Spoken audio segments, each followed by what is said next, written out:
हे सरस्वती मैया, मैं ये कथा आपके आशीर्वाद और वरदान के बिना कदापि नहीं सुना सकता। इसलिए मां सरस्वती, मेरी लाज रखना। माता महालक्ष्मी की कथा सुनाने की क्षमता, शक्ति और साहस मेरे मन, बुद्धि और जीवा को प्रदान करना। हे ऋषि श्रेष्ठ, आप विनम्रता से अपने आप को भगवती महालक्ष्मी का तुच्छ भक्त कह रहे हैं, परंतु आप उनके परम भक्त हैं, उनके परम प्रिय हैं। और जब आप श्रद्धा पूर्वक उनकी कथा सुनाएंगे तो उसके प्रभाव से मानो समस्त लोगों में अमृत बरसने लगेगा।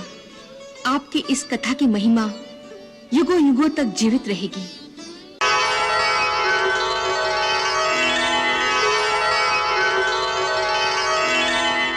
हे ऋषि श्रेष्ठ, आप जानते हैं कि इस कथा का महात्म्य ये है कि जो इस कथा को सुनेगा उसकी 7 पीढ़ियां सहजता और सरलता से भव सागर को पार करेंगी।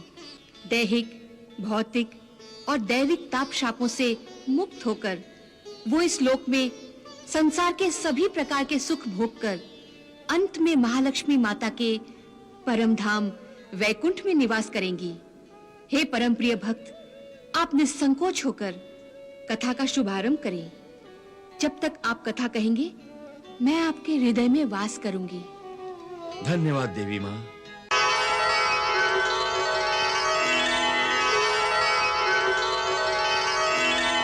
हे आदरणीय ऋषिगणों, आज मैं आदिशक्ति माता महालक्ष्मी की कथा उन्हीं के आशीर्वाद से सुनाने जा रहा हूं।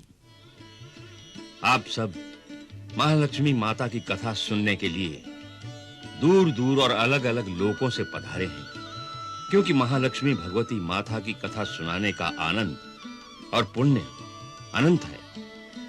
जो भी भगवती माता महालक्ष्मी की कथा सुनता है, मानो उसके कानों में अमृत घुल जाता है, आत्मा तृप्त हो जाती है और सुनने वालों की 7 पीढ़ियां तक पापों से मुक्त हो जाती हैं।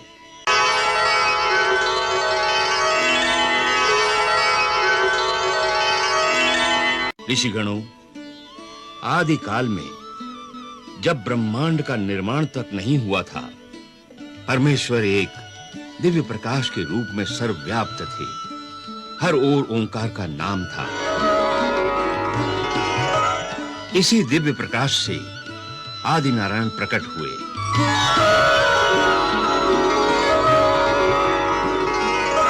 और जब उनके मन में सृष्टि की रचना की इच्छा हुई, तो सबसे पहले उन्होंने अपने वाम भाग से आदिशक्ति को प्रकट किया।